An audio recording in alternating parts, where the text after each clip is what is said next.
안녕하세요. 2025년 1월 5일 주일 오전입니다. 시편 81편 말씀을 가지고 내 입을 넓게 열라라는 제목으로 은혜를 나누기를 원합니다. 천국 가면은 영원한 찬양의 축제가 펼쳐질 것이고 만국 백성이 한자리에 모여서 찬양할 것입니다. 이스라엘 백성들은 예배자로 부름받았습니다. 하나님의 기적을 체험했고 또 구원을 받았습니다. 레위인들은 예배의 사역자로 부름받았습니다. 2절에 보면 실을 읊으며 소고를 치고 아름다운 수금의 비파를 아우를지어다. 온갖 악기들이 총동원될 것이고 연합 합주 찬양이 온 우주를 진동시킬 것입니다. 제사장들은 예배 초대의 방파레를 울릴 것입니다. 3절에 보면 초하루와 보름과 우리의 명절에 나팔을 불지어다.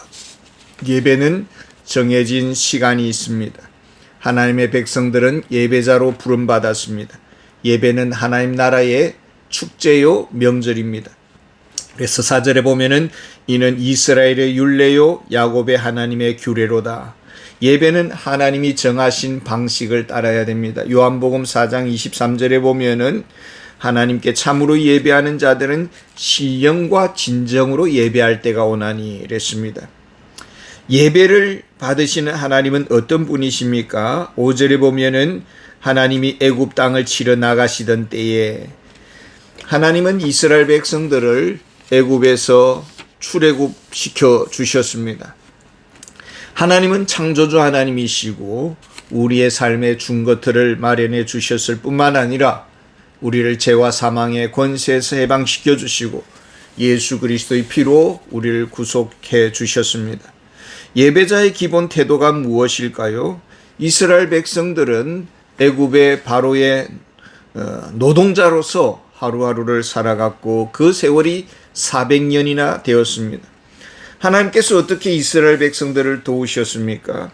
하나님은 아브라함과의 언약을 잊지 아니하시고 이스라엘 백성들의 부르짖음을 들으시고 바로에게서 해방시켜 주었습니다. 또한 모세를 통해서 시내산에서 율법을 주셔서 이스라엘 백성들이 도덕적인 삶의 기준을 마련해 주시고 영혼의 방황자가 되지 않도록 인도해 주셨습니다. 뿐만 아니라 광야의 그 여정길에 불기둥 구름기둥으로 동행하시고 목마른 자들에게 생수를 공급해 주셨습니다. 구원의 하나님께서 언제나 함께 하셨습니다. 예배 시간에 우리가 무엇을 생각을 하십니까? 인생의 동행자이신 하나님을 생각해야 되고 우리의 모든 필요에 응답하시던 그 하나님의 사랑을 생각해야 합니다. 하나님의 백성, 하나님의 예배자, 하나님의 자녀의 절대적 속성이 무엇일까요? 하나님의 자녀의 절대적 속성. 우리가 예배 자리에 나옵니다. 마귀도 예배 자리에 있고 귀신들도 때로는 교회에 출입합니다. 하나님의 자녀는 하나님의 음성을 듣습니다. 이것이 구원받은 자들의 표징입니다. 하나님께 예배를 드립니다. 그러나 하나님의 음성이 들리지 않습니다. 왜 하나님의 임재를 구하지 않습니까? 하나님은 자녀들에게 절대 명령을 주셨습니다. 9절에 보면 너희 중에 다른 신을 두지 말며 이방신에게 절하지 말라. 신명기 6장 4절에도 반복해서 명령을 하고 있습니다. 제1계명은 가장 본질적인 계명입니다. 한마디로 경계선을 넘지 말라는 것입니다. 이 경계선을 넘을 때 나타나는 정상이 무엇일까요? 어느 아버지가 먼 출장을 다녀왔습니다. 오랜만에 집에 돌아왔더니 아이들이 그냥 TV 보느라 정신이 없습니다. 아이들과 반가운 마음을 나누고 싶어서 말을 건넸습니다. 지금 무슨 내용의 드라마를 하느냐 물었더니 아이들이 하는 말이 아빠 신경 쓰지 마세요. 제가 이야기를 해도 아빠는 알아듣지 못할 거예요. 이렇게 대답을 하는 것입니다. 이런 대화 단절의 시대는 이미 오래되었습니다. 문제는 하나님과의 대화 단절이 더 큰 문제입니다. 소통 부재의 이스라엘 향해서 하나님께서는 어떻게 하셨습니까? 12절을 보면은 그의 마음을 완악한 대로 내어 버려두었다는 것입니다.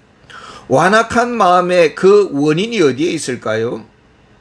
사탄은 영혼의 도적자입니다. 세상의 온갖 장난감들로 우리의 영혼을 훔칩니다. 땅의 달콤함으로 우리의 눈길을 빼앗고, 그러면서 우리의 영혼의 입맛이 점점 무뎌져 가고 우리의 찬양의 열정은 둔감해져 가는 것입니다. 마리아와 마르다가 가정에 예수님께서 방문하셨습니다. 마르다는 예수님께 자기의 요리 솜씨를 뽐내고 싶어서 그냥 열심히 수고를 합니다. 그러나 예수님의 마음, 예수님의 말씀에는 눈길조차 주지 않았습니다. 마리아는 예수님의 말씀에 푹 빠졌습니다. 마리아는 좋은 편을 택했다라고 했습니다. 똑같은 예배의 자리에 있습니다. 찬양도 드리고 기도도 합니다. 그러나 주의 임재를 사모하지 않습니다. 오늘 내게 주시는 주의 음성에 흥미가 없습니다.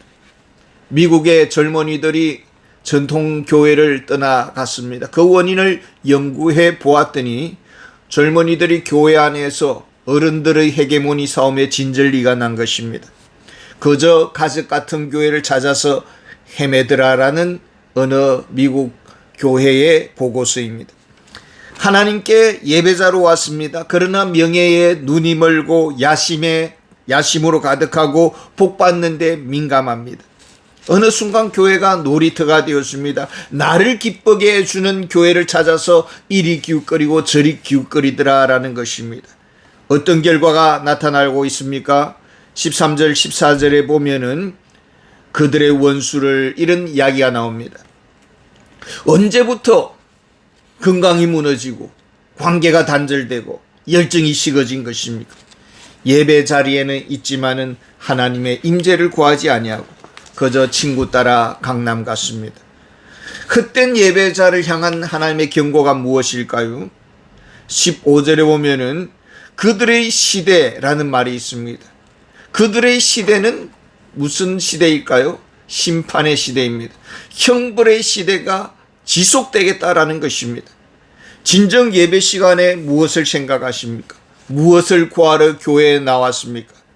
하나님의 임재를 구하는 자, 하나님의 음성을 사모하는 자, 성령 충만을 구하는 자, 하나님은 그에게 약속하고 있습니다. 역대하 7장 14절에 보면 내 이름을 이끄는 내 백성이 그들의 악한 길에서 떠나 스스로 낮추고 기도하며 내 얼굴을 찾으면 내가 하늘에서 듣고 그들의 죄를 사하고 그들의 땅을 고칠지라. 2025년도 신년 감사 예배를 드립니다. 마음에 소원하는 바들이 많을 것입니다. 그러나 올해는 무엇보다도 하나님의 임재 안에 드려지는 예배, 하나님의 사랑 안에 거하는 성도, 하나님의 말씀으로 새 힘을 얻는 그런 새해가 되시기를 바랍니다. 감사합니다.